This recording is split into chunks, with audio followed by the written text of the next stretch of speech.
All right, everybody. Today we have Alexander Heyne, and I'm laughing a little bit because I've just asked Alex how to pronounce his last name correctly, and luckily I asked because I would have done it wrong. So Alexander Heyne, a.k.a. Modern Health Monk, who's one of those people who have figured out, how to lose weight, how to be fit, not only in your body but also in your mind, and how to improve every bit of your life by simply showing up. Alex is also a YouTube star. He has a huge YouTube channel called Modern Health Monk that he posts a lot of videos on self-improvement and topics similar to that. And he's also the author of a really awesome book, Master of the Day, that has astonishingly 94% of 5-star reviews. That's really rarely a thing to see on Amazon. Then people are really let's say have so many books, they write so many books that they're usually very critical, but to have 94% of 5-star reviews, it really shows that the book is awesome.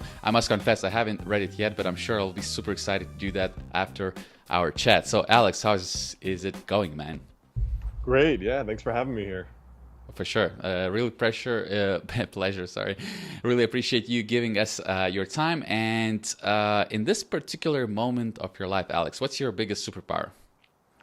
So I had to think about this because I feel like every superpower, every gift also has its curse, right? It's like yin and yang in Chinese medicine. Hmm. I think my biggest superpower is probably sensitivity.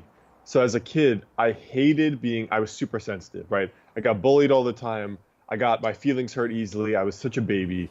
And I didn't realize until really the last few years, especially studying medicine, that sensitivity is kind of my gift because it's Hmm. sensitivity that lets you see things in people that other people don't see, and also see things or feel things in yourself that other people can't feel in themselves. So I think it's that sensitivity that it's almost like you have like a psychic vision where you spot things at the deeper level that the average person would not see. So I would Hmm. say at this stage of my life, that's probably my superpower.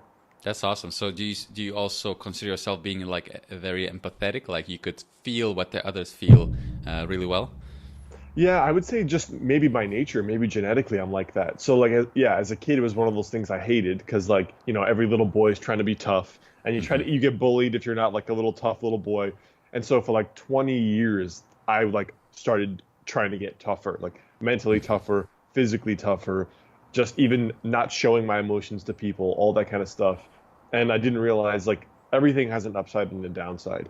And so definitely sensitivity, especially in the field of medicine, is really key. Hmm. Got it. All right, that's awesome. So, tell us a little bit, your background story. So, what, Hmm. like, before we go into the present moment, let's always understand how did the past made who you are now. So, tell us a little bit more about yourself. Yeah, so for me, the kind of this whole story started when I was 22. And actually, when I was 21, I did a vision quest. So, for those of you that don't know what that is, I went to the Sahara Desert in North Africa, in the middle of the desert, on a camel caravan with nomadic people called the Tuareg. And I did a 5-day meditation solo. So, I had no food for 5 days in the desert with just a big jug of water just by myself there. And I'd always been interested in this kind of stuff since I was a kid. And I was trying to figure out, I guess you could say like what's the point of my life? What's the purpose of my life?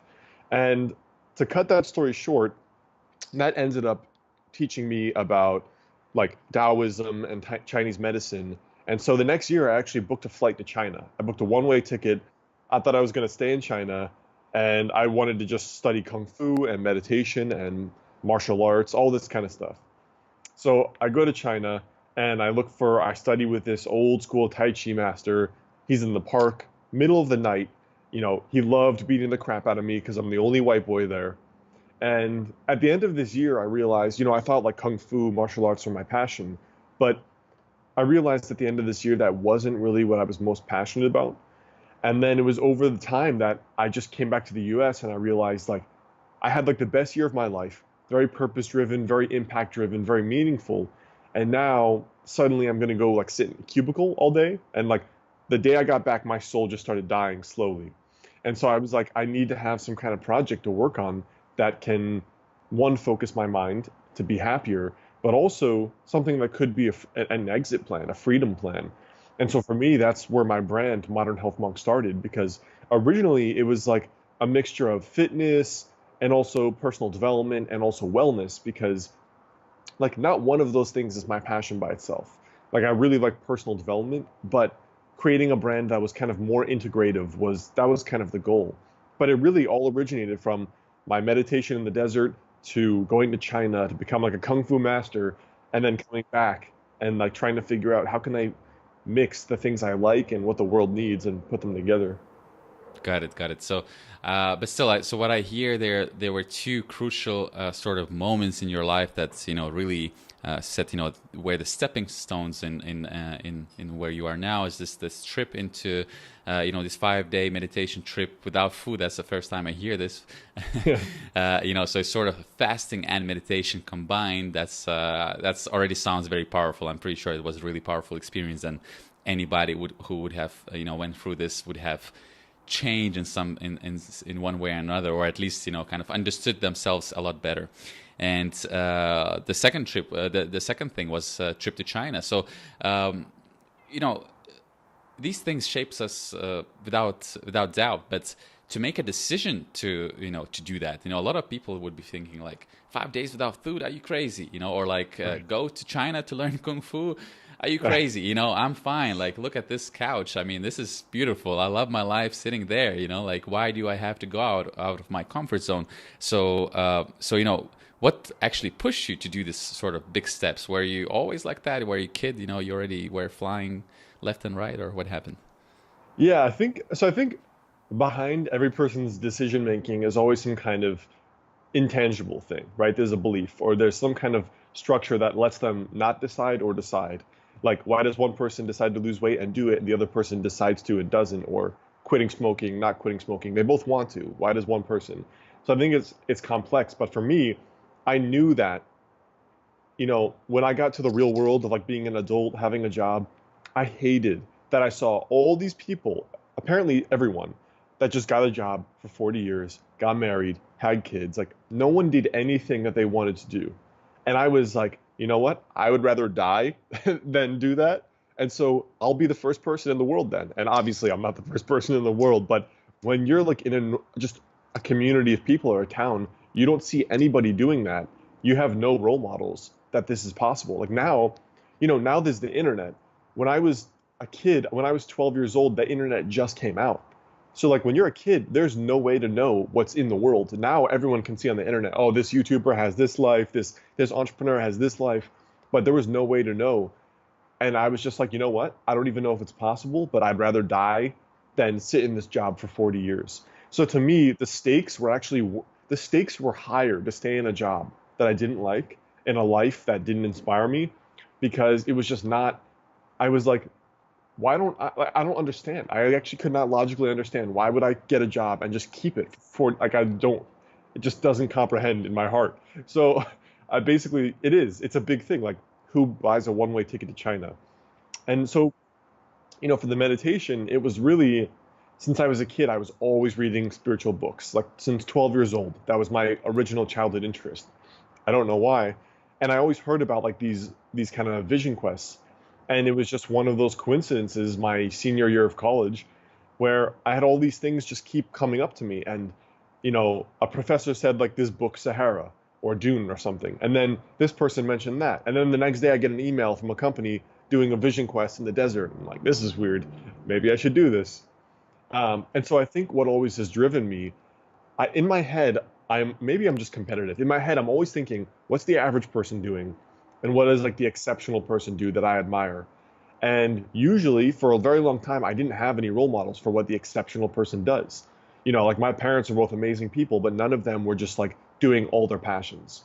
Like as far as I know, I was the first person to really just be like, this is what I want. I'm going to do it no matter what. And so for me, it was like, I think everyone in their head weighs the pros and the cons, or the consequences. And for me, it's much more about optimizing for life regrets. And I don't want to be like, I promise myself I will do whatever it takes to be the one person in the world, if that's what it takes, to do all the things I always wanted to do since I was a kid. So that's for me is where the hunger came from and still comes from. So that's every year I try to upgrade it a little bit more. Hmm. That's interesting. I mean, the topic of this podcast is slightly different, but like um, still like I think there's a level deeper somewhere, like you say, like you always wanted to be like maybe better than everybody else, or like to be exceptional, and you had that curiosity and drive to push yourself. But that still comes from somewhere. I just wonder, whether what how was your childhood like? Did you just read a lot of books when you were young? Yeah, so I read a lot of books, Hmm. and primarily they were almost all about spirituality. Yeah. So it's kind of interesting. And then it just So I changed guess, as I got hmm older. so I guess I know you also mentioned, your superpower being sensitivity. I guess, reading a lot about spirituality. Of course, also the fact that you are, like average teenager doesn't read about spirituality. I guess Yeah, you were already interested in that topic. That's probably, let's say, your emotional intellect, rose with every book you read, and that kind of showed you that you can be and you can do whatever you want. right. That's usually pretty liberating, feeling to have. And a lot of people don't even feel that, because they put a lot more blocks and constraints on themselves until Totally. they're even able to, feel that feeling. Awesome, man. So, really happy to know you a little bit better, to what shaped you, and how it all started, basically. So, fast forward to today. Uh, what are the topics you are concentrating mostly on now? Because you mentioned that you were experimenting, right, with the weight loss, fitness, the wellness in general. So, what are Hmm. the topics that you are focusing on today, and maybe that are the topics that really resonate with your community? Yeah, I think the big thing I've realized is that it all falls under the umbrella of why don't people change? And how do people that change? So when I started Modern Health Monk, it was a blog for 2 or 3 years before I started YouTube. I really just started YouTube about 2 years ago, almost to the month. And really at the start, I was like, weight loss is really not a passion of mine. Personal development is. And so I interviewed these people that lost over 100 pounds and kept it off. And I wanted to know what they were doing. And I asked different questions. So I didn't ask almost any dietary questions. They were almost all around, how did you change? And that made me really think, because in this era, everyone has information that can help them lose weight or build a business or do whatever. But the thing is, that's really interesting, is that when you have this much information, information is not the reason why people don't change. There's other reasons. And so you have to ask yourself, what are those reasons? And so I interviewed these people and I started studying their habits more than anything. And that really got me into the habit of studying habits. So then I modeled that for the top YouTubers. I modeled that for the top mindset people. I modeled that for the people in the happiest relationships. And that's how I think now. Because I think also when you model habits, you study habits, you can understand exactly the practical things that people are doing. It's more actionable versus like, how do I lose weight? Or how do I build a business? How do I do this? You can have just a bucket of things to try, but it's never like, how do I do those things? And so for me, you have to be like a practical psychologist to help people with losing weight. Like my girlfriend is studying nutrition. She's going to be a nutritionist, and she's like, I should have done a degree in psychology, because nutrition is really all about why aren't people eating the things they know are good for them. So for me, a lot of it is still personal development, but a lot is really behavioral change. So a lot of behavior, the reason it doesn't change is mindset, is beliefs, is stories. I call it the narrative in my book, Master the Day. Um, and there's a lot of just, it's funny because in Chinese medicine, there's this idea that it's the invisible that produces the visible in a person's life. So not only physical health comes from invisible forces that you have to trace back, but also beliefs are a perfect example of that, right? The person believes like, I've I fail to lose weight every single time I try, and so the result is we don't see them try, right? But if you just look right here, you're like, oh, why you said you're going to work out, you said you're going to eat right, you said you're going to do all these things, and it's easy to criticize, but we didn't see that little paper trail. It's like up here, it's like, oh, every time I try, I fail. So for me, it mostly is around studying, like, you study the manifestation and you study the paper trail to find what is that little root there, what's the little seed, and then you can follow all this stuff here, but trying to figure out what this is. Hmm. So, what's more important for change, your thoughts or your actions? I would do both. So I But don't still, like necessarily. obviously both are important, but like where would you start? Working with somebody, like, do you say like, hey, first of all, commit to doing something little every day, or would you say, first of all, commit to, reverse your negative mindset towards the positive one? What do you think is the better? Of course, together is the better, but I would start with action, and then if they start running into roadblocks, then introducing more of the mindset stuff. Because I think a lot of people are good at the start, and so it's it gets complicated and it gets like stickier the longer it goes on, or the more you try to increase the number. So I would always start with action, just to get in the habit of action. Especially when we're talking about the health industry, because people will feel better, and when they feel better, then they will actually act more.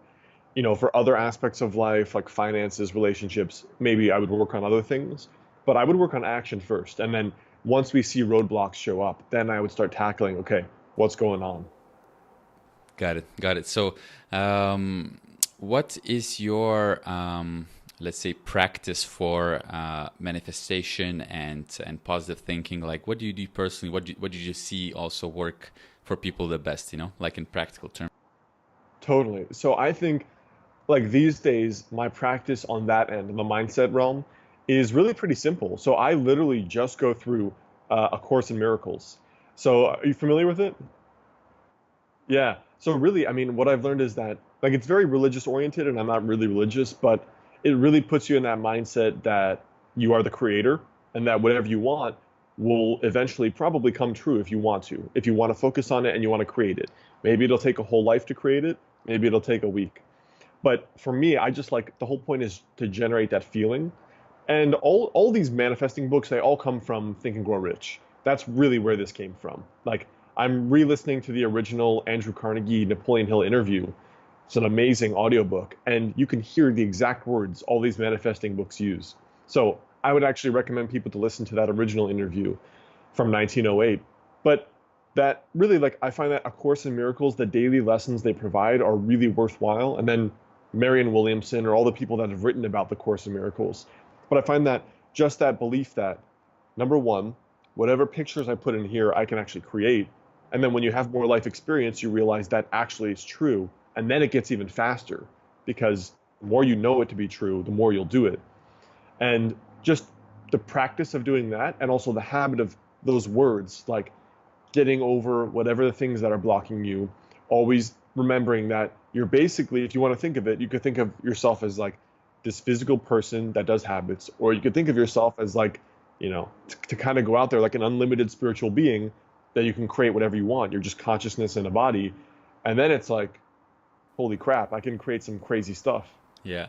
So and tell me more. Like I saw your YouTube video on the 100 days of manifestation, I think, Yeah. and it was pretty exciting. But maybe I apologize for maybe your fans who are listening to this and they're like, I saw this video. Like you can skip maybe the next couple of minutes. But for those who haven't heard of that sort of a challenge you did for yourself, walk Mhm. us through a little bit what happened basically.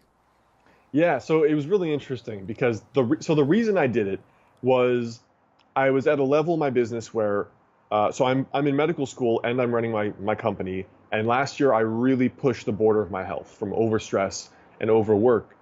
And this year I had to reduce my work hours in both, and I also had to try to figure out I wasn't enjoying it as much. I was doing a lot of things I didn't like because it's like every every person with an internet company both has to create content and run a business. So like you have to do content, sales, customer service, all this stuff.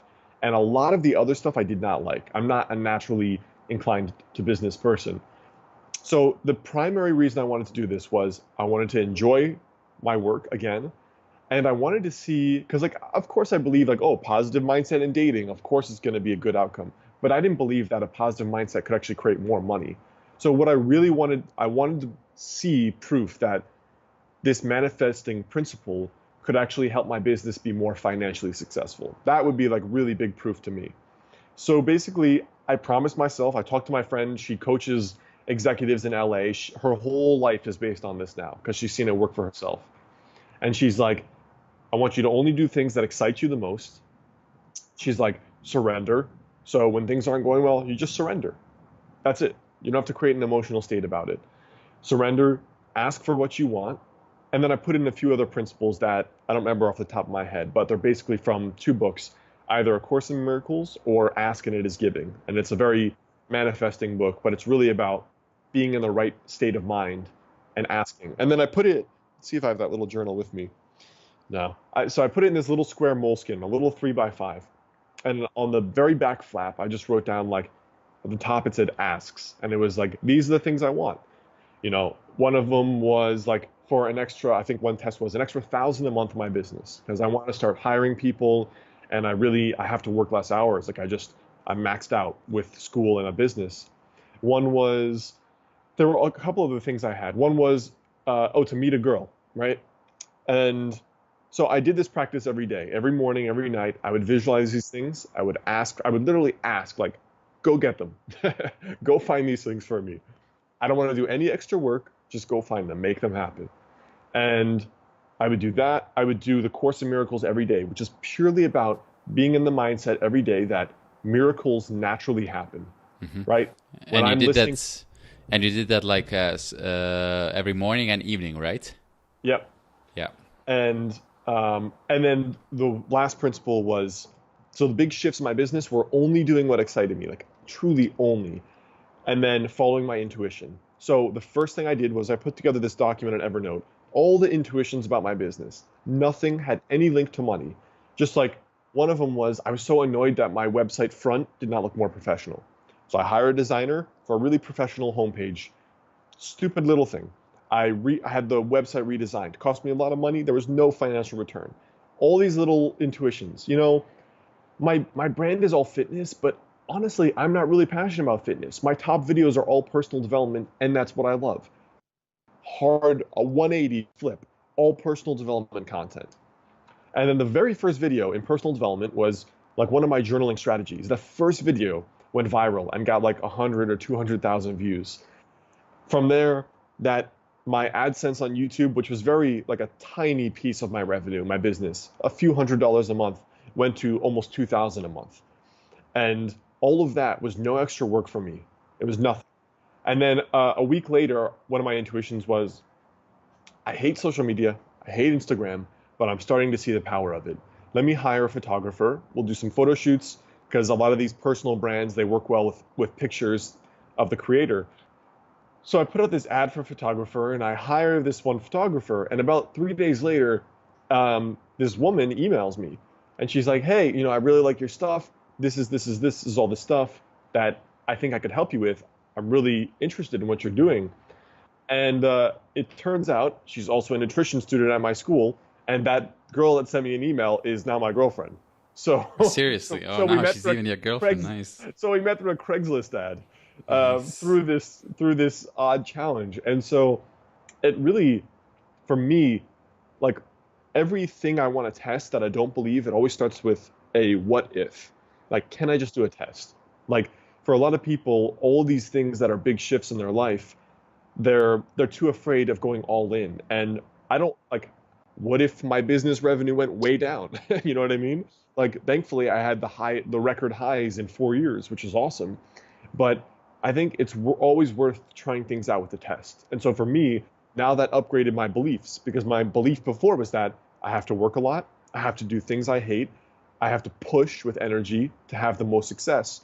But now I prove myself that's not true because I just had the best record months in my business with doing none of those things. I actually worked the least. And so now I'm like, wow, my working hours have zero relation to my financial success. And now that's like kind of crazy because like I did 3 years and 3 months working a 10-hour day job, going to the gym and working on my business for 3 hours over 3 years. I hated every day. You know, I hated every day. I only saw the girl I was dating at that time for 5 years. I only saw her on the weekend for 3 years. Like I sacrificed, I paid the price. And I don't know, when you do a test like this, you realize maybe that's not necessary and there's other ways to do it. And especially now, I think there's something deeper about the intuition where it's always showing you the easiest, least friction path. You know what I mean? So now it's like, well, what can I do next? And now, again, I'm working like I'm 100% sold on this philosophy. Got it, got it. Yeah, yeah. So it was interesting. It was interesting to hear, and also, see it seen in your video how you basically said, you had four asks, and you practiced that. You asked for them basically in every morning and evening, and at the end, all these things basically started coming to you. And obviously, once again, this is not a any sort of miracle. It's really about the intention and attention, right? And this is Right. also what I heard you mentioning in some of the videos. So tell me a little bit, what's the difference between intention and attention, and basically why it's important for change. So I think especially with the intention, Hmm. nobody's 100 pounds overweight and then loses that weight just by just like thinking about it. Like Yeah. you don't just think about weight loss and you lose it. I think when someone has the intention to lose weight, they're it's emotionalized. And I think that's why in books like Think and Grow Rich, he says thoughts alone don't change anything. They have to be well emotionalized. So a person who's like, oh, I'm so fat, I feel like crap, I hate how I look, they're not going to do anything. But if they're like, I'm so disgusted with this, I'm sick and tired, the emotion is what will cause the change. And so I think intention, the proper intention, is really emotionalized desire, which is actually what forces someone to do something. And I think with attention, it's, one of the very first things that I do with any of my fitness related clients, all we do is I keep a food log with them. I don't tell them change nothing. Don't do anything with the food log. And then sure enough, every single time, 100%, 1 week comes by and they're like, I've been eating way healthier this week. It's kind of crazy. I didn't do anything. And it's just attention. It's like they don't realize how little attention they paid to their food. It's like they go to Starbucks in the morning, usually get a venti coffee, a latte with a muffin, and they're like, huh, I didn't realize I actually got that muffin 6 days this week. So I think attention by itself, it's like, what's the first thing to do when your finances aren't doing well? You track every penny. It sucks, but then you're going to realize, wow, like I spent $400 eating out at restaurants. Yeah. You So know, I think, tracking by itself basically is really one of the simplest hacks you can implement if you want to change anything, right? It's really like definitely. just tracking what you do. Like you say, don't change anything, just track what you do, write it down, and even though it will take you maybe extra half an hour to write it down, but you don't have to do anything else. You just need to track it, and by seeing what you're doing, basically what's happening, you're naturally going to be inclined to change. But Definitely. how do you advise? Like you mentioned, like that, nothing starts without intention. Um, but how do you create intention when you're not, at the rock bottom? So that you're like when you're at the rock bottom, like the intention, the feeling of intention is usually very strong. I cannot live like this anymore. I want to change. This is it. I'm gonna do something about it. But what about for people who have not yet hit the rock bottom, but they wouldn't mind improve some areas of their lives. How would you advise them to create that intention?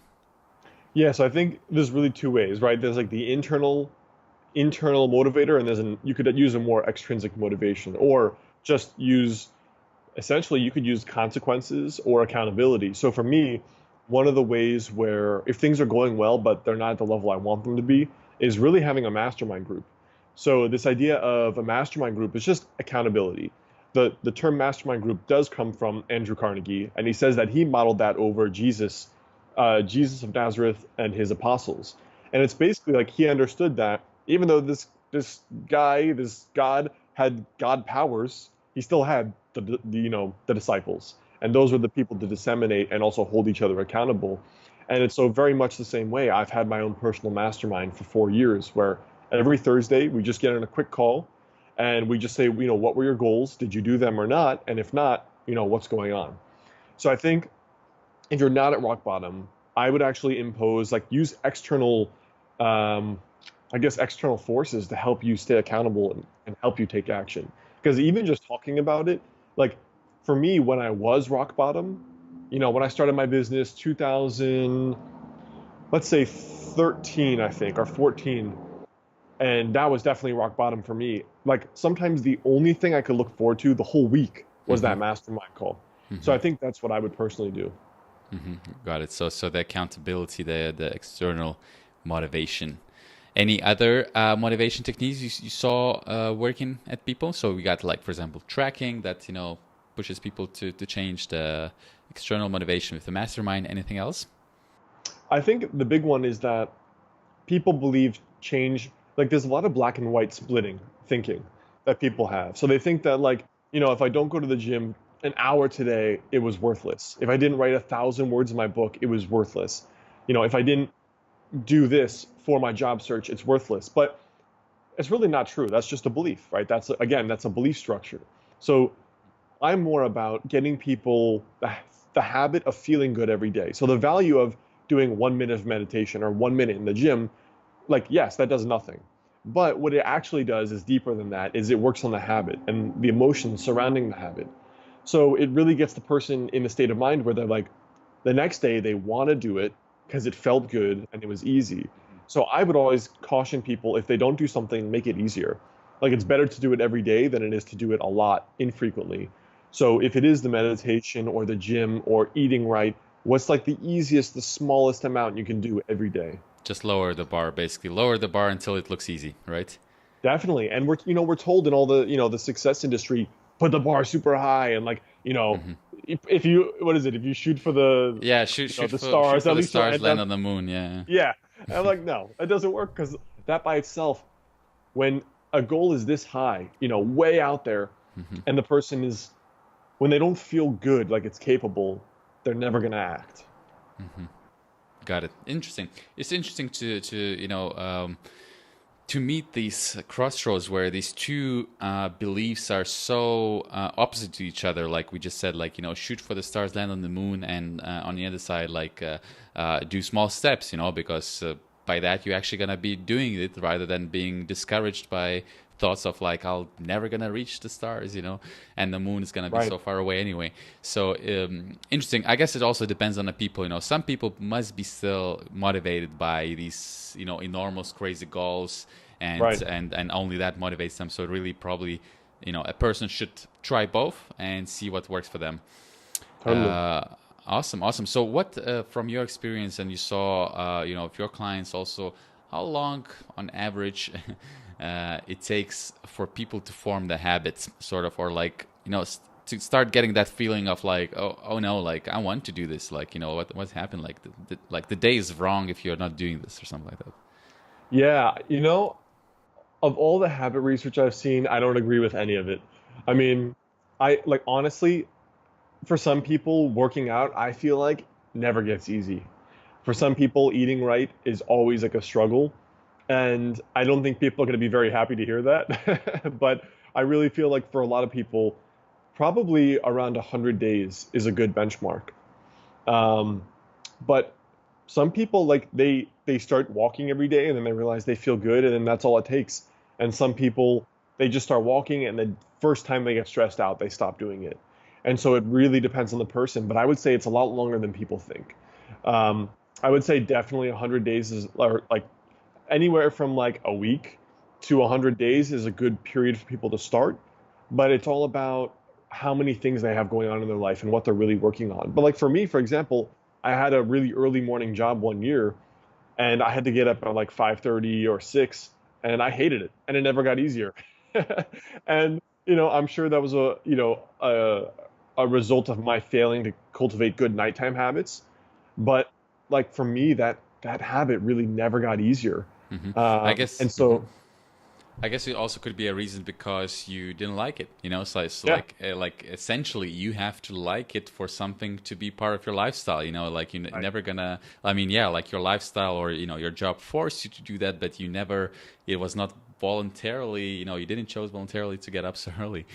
right. So I And guess you like. also I think Mhm. it's like you have to like it and also see the value in it, right? So it's like the reason I could have kept doing that for a long time if I had to is because the job was I really liked it. But I was like, God damn it, why do I have to get up this early? Like I could just as easily get up at 7:30 instead of. So I think there's yeah, again, beliefs and the logic Yeah. come into play there. Yeah, exactly, exactly. But yeah, what I saw also, like, more of myself than anybody else is that all these habits that, so like, was so hard to build them up, like frequent exercise and healthy eating and meditation and journaling. Um, it's really, let's say, it's quite easy to start, like you mentioned.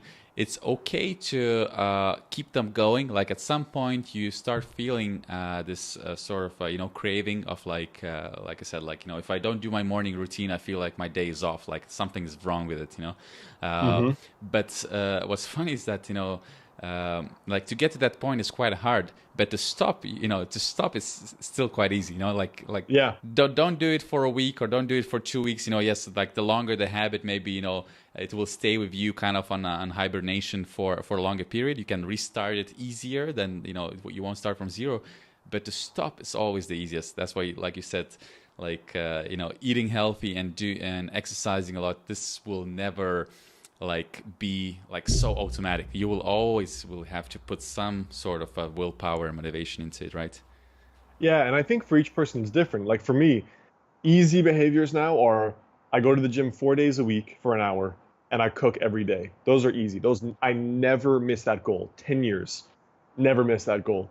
And I think, there's I could logically say, oh, because I'm driven by like a physique goal and feeling good, but also there's the deep emotional thing where it's like I used to be so skinny and I hated it. And like my mom always commented, my grandma always commented, every girlfriend I had always commented. So there's like even like fear in there. And I feel like the deeper the emotion, again, it has to be emotionalized. The deeper the emotional pain or the emotional drive, the stronger the will. And that is a habit I've consistently kept up with, and reading every day or listening to an audiobook. Never is a day I miss that. But there are other habits I struggle with, like the meditation and the qigong. Those are habits I'm always on and off. Um, Even journaling, like those are habits. Like now that my everything is really going really well in my life, I mostly stop those. I just do it once a week for an hour before my mastermind call. So I think with each person, it really does go on and off. There's even health people that like people in the fitness industry that drink soda or smoke cigarettes, and that's like that's their own personal emotional waveline. They're up and down, up and down. And so I think each person, like what's working and what's not working, it's different. Like for me, I'm always good with my finances too. I don't spend a lot of money.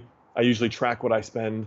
I don't there's nothing for me to buy, and some people like they need the new iPhone and then they need the new TV and they need that, they buy that trip and then they have $5,000 of debt very easily.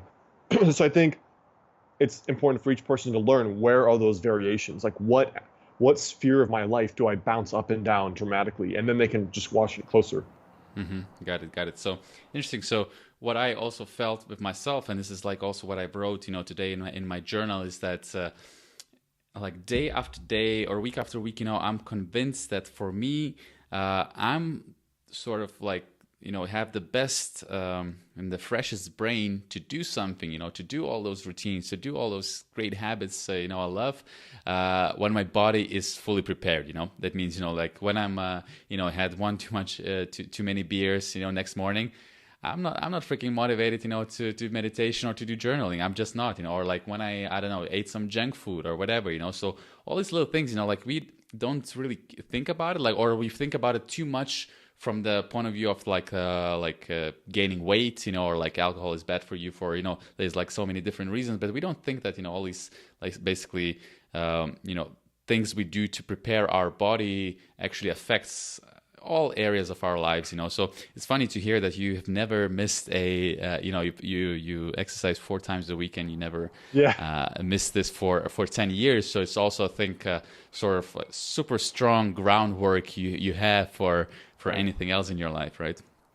Totally. And and again, that's also how you can get self-esteem, right? When you get better at doing a habit, you teach yourself you are Yeah, capable of doing that. So exactly. I think on one level, it's really important, even if you have to push, to show yourself like I actually possess this trait. Yeah, got it. So, and what are some, nobody's perfect. What are some of the bad habits you have? Yeah. So one of them right now is um, coffee drinking. So I don't even drink coffee every day, but I've had a lot of digestive problems since I was a kid.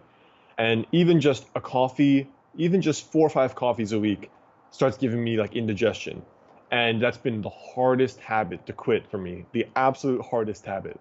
Because every day I go and I work in a coffee shop for 3 hours, and that's like one of my favorite parts of the day. Like, this is the best coffee shop city in the world where I live. And that Where's one has that? Shares Portland. that location. Yeah, Portland, Oregon. Portland, So, Oregon. And what's the name of that coffee shop? I mean, one of them is called Good Coffee, and I'm there all the time. And it's weird because like I don't drink coffee for energy, but it's just like I love sitting down when I have a lot of work, and coffee is just that mental association with work. And even when I drink coffee and it makes my stomach feel bad, I will still drink it. It's not, I don't drink it daily. I don't drink 5 cups of coffee a day. It's just, even that has been so hard for me to quit. And I may just have to quit it temporarily, but that habit has been something really difficult for me. The other one is a deeper personality trait where I'm always putting too much work on my plate. Like, when I'm with people, I'm very friendly, very smiley, but with myself, I'm very high stress, like very high stress. And so this is like a much deeper personality, like overachiever trait.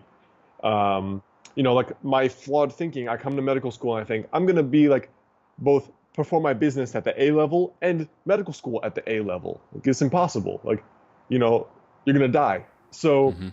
And this, also because your imagination of what A level is, right? yeah, Like, yeah, yeah, is different. it's different than probably a lot of other people have.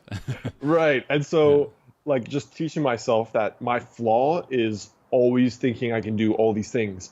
But for me, the wisdom is going to be how can I simplify, simplify, Hmm. simplify, do less, do less. So that's something I always struggle with consistently.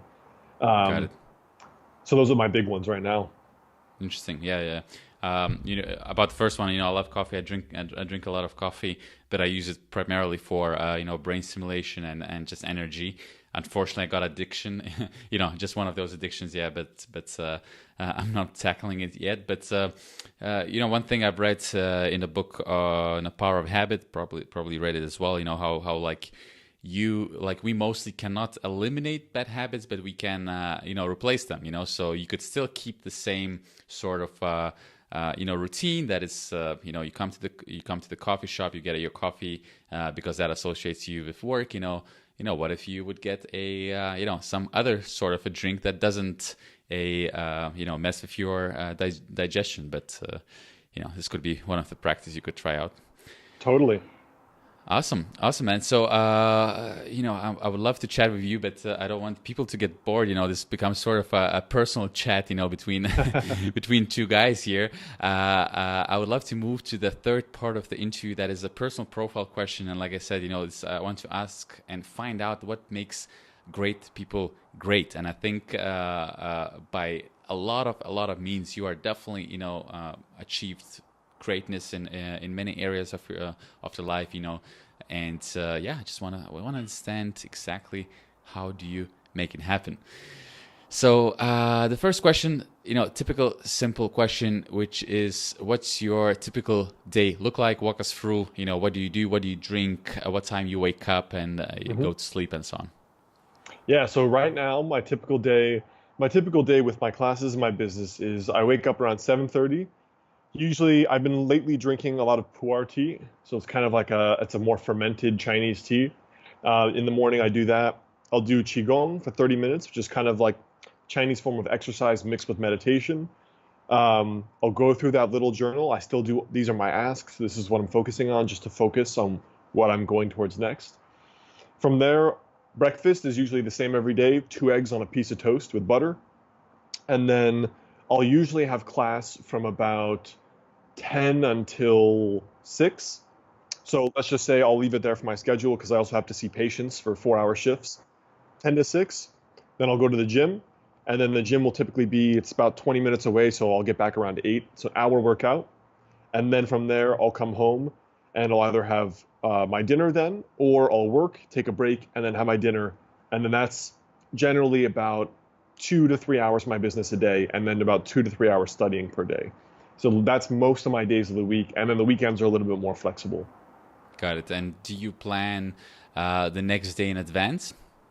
Yeah. So I'm always doing, let's see if I have a little, no, it's funny. I thought I had one. I had my little piece of paper here, and it's just like, what are, it's that Ivy method from Earl Nightingale, where it's basically little sheet of paper. I do only three things. What are the most valuable things I have to do in my business?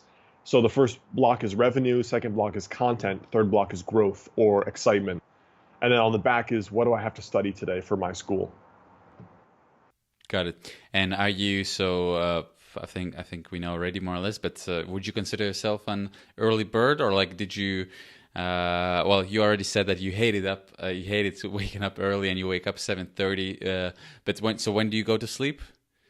Usually, I have to force myself to stop working around 10.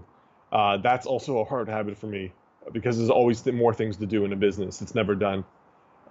So I force myself to stop at 10. These days, usually I'll either read something for fun. I actually bought an Xbox to force myself to not work as much, which is crazy. I bought a TV. I never had a TV before 30 to make myself work. So I bought a TV, I bought an Xbox. Yeah, it's craziness. So I knew if I had no distractions, I wouldn't use them. Um, so I actually bought a TV and I bought an Xbox. So now I'm trying to encourage myself, it sounds so weird, to play To video shut up. games. You have to Yeah, play. Oh, it's so hard, I guess. video Yeah, games a or lot of just people Netflix. could probably help you to Yeah, I to know, do I that. know, They know it's not hard for them at I all. know.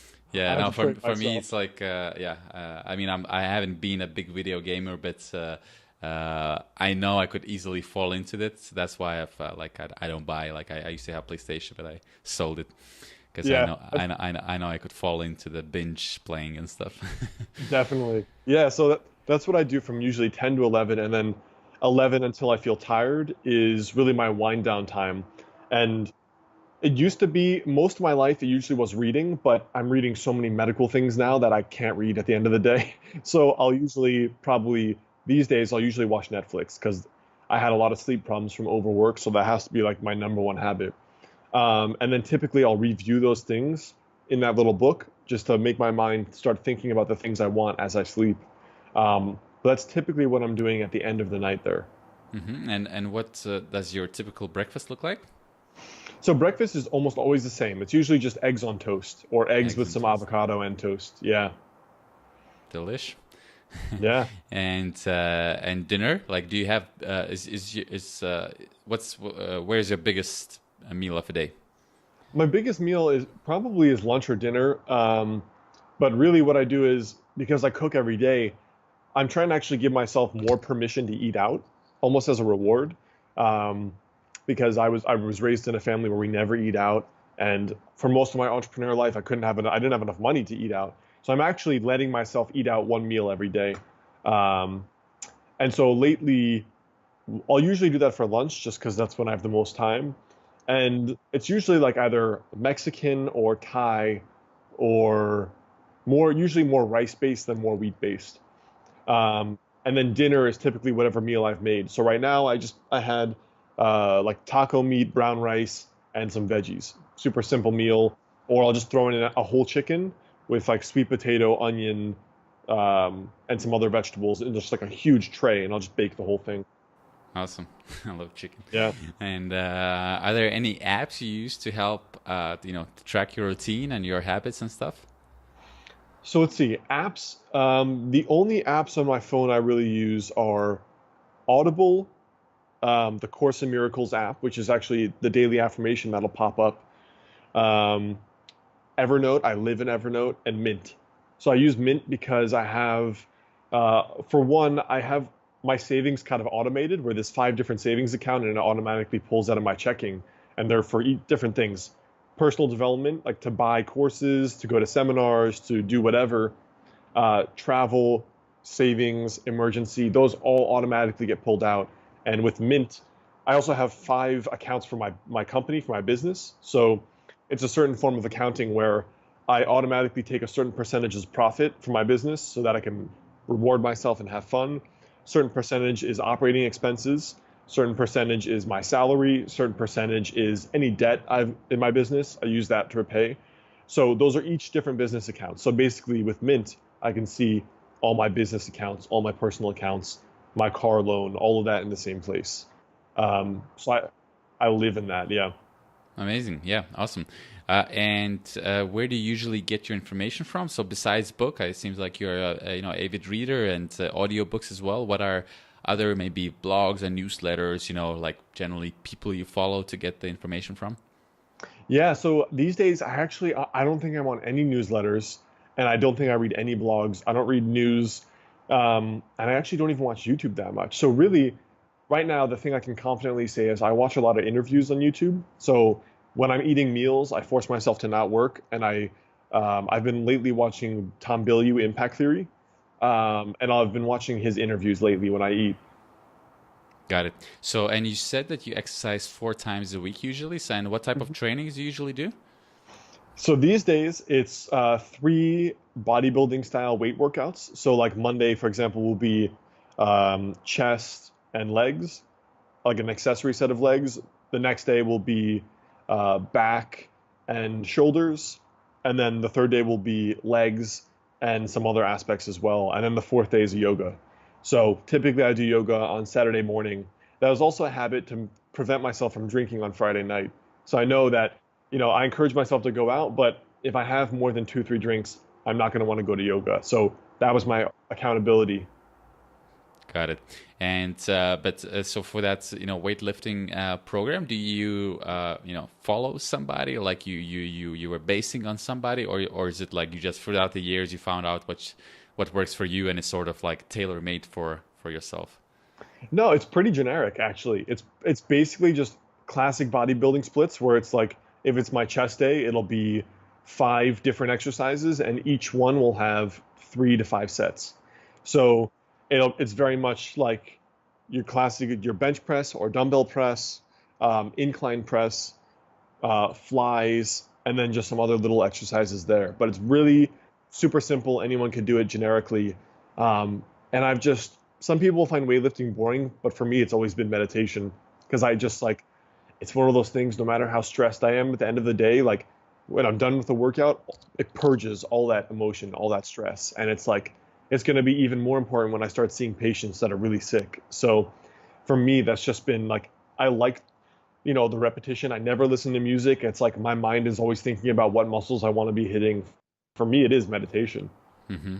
Interesting. Yeah, that's the thing. Like meditation is not only in the form of like sitting down, closing your eyes, and breathing, and focusing Right. on your breath. Like it could be so many things, that really Totally. shuts your mind off. And is there anything like any type of favorite type of music you listen while you are working out? So I actually don't listen to music. Yeah. Almost never. I mean, maybe 2 times in my whole life if I listen to music going All to the right. gym. Yeah. Yeah. All right. So 2 times in the whole life, that counts of like not listening. Right. Right. Got it. Got it. All right. Awesome. So, just last few questions, really quick ones. And which the first one is, what's your personal habit that made you a better person? I think just reflecting on the things I'm good at and the things I'm bad at, because that's also why I'm inventing this Master of the Day journal. It's because like we can change all these, we can learn all these tactics, but like who we are, our character is the thing we have to work the hardest on. And so like it may be the best person because it's like, well, you know, that person needed your advice, but maybe you were like too direct, too blunt with your advice. Like you need to be softer with some people and harder with other people. So I think that habit of reflecting on my actual character has been a big one. Got it.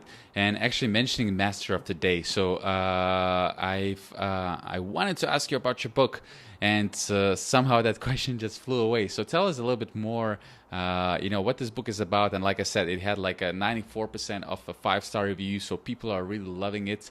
But tell us a little bit, in a few words, what this book is about and who is it for? Yeah, so the 30-second gist of it is that when I started interviewing these people that lost over 100 pounds and kept it off, I wanted to study their habits, not their food, because anyone can read that anywhere. And so this book is based on their habits. And I really discovered two big things: that half of it was about their mindset, the story they told themselves. And that story I call the narrative because it is a story. So the first chunk of the book is about all these stories we tell ourselves why we can't reach those results. And the second part is, what are some of those core habits they're doing? And the thing is, the book is not just for weight loss. It's really, how did these people wake up their whole lives? They changed their whole life. And so what are the key habits required, these success habits to change a person's life? Like, how do you reinvent yourself? And so Master of the Day is built on these core habits that I observed in them. Got it.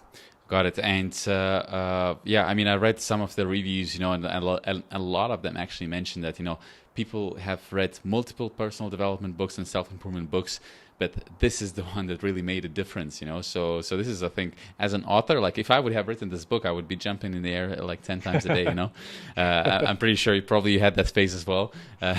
You're just tired of being happy. Awesome. And you mentioned also that you have some sort of a bonus. Yeah, so basically for the readers that buy the course and they send an email of their receipt to alexander@modernhealthmonk.com, I put together like this bonus course, which is 4 or 5 videos, a 45-minute success story with a student that I think he lost 25 pounds, and a whole bunch of worksheets. Like it's a whole course, and it's free if you just send me your book receipt. So you can do that too. Amazing. Great bonus. So I'm going to buy the Kindle version right away. Perfect. Awesome. And the last question, what is the habit you want to develop next? So my current habit I'm working on the most is like becoming super zoomed into my intuition. So just like crazy zoomed in, 100%. I just write down all my intuitions and I just do every single one. And for me, I still want to continue proving to me that can work in business, that I don't have to logically think of every KPI and all this math. But I want to keep doing that to prove to myself that I can reach the highest level with that. Because I also have been learning that a lot of the world's most successful people were the most intuitive. And that actually surprised me. Not just like financially successful, but Einstein, Nikola Tesla, all these icons in our history, highly intuitive people, and they juggle the intellect and the intuitive. And so my experiment going forward is going to be how strongly can I trust my intuition and act on it. Beautiful. Wow, that's very interesting. Would love to hear how does it go, like if you do the 100-day intuition challenge. Definitely. Or so, maybe we're gonna do a small version of it, of the 21-day 21-day sprint of it. Awesome, man. Yeah. Really appreciate you giving us your time and give us your insights. I think there's so much we could still talk about, but people who want to learn more about you should definitely go to your YouTube channel, Modern Health Monk.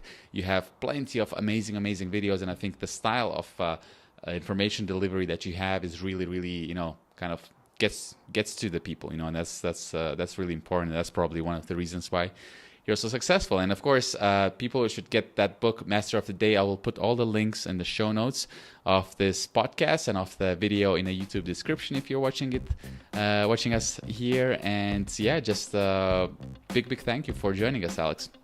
Totally. Yeah, thanks for having me here. And that's the best way for people to find me.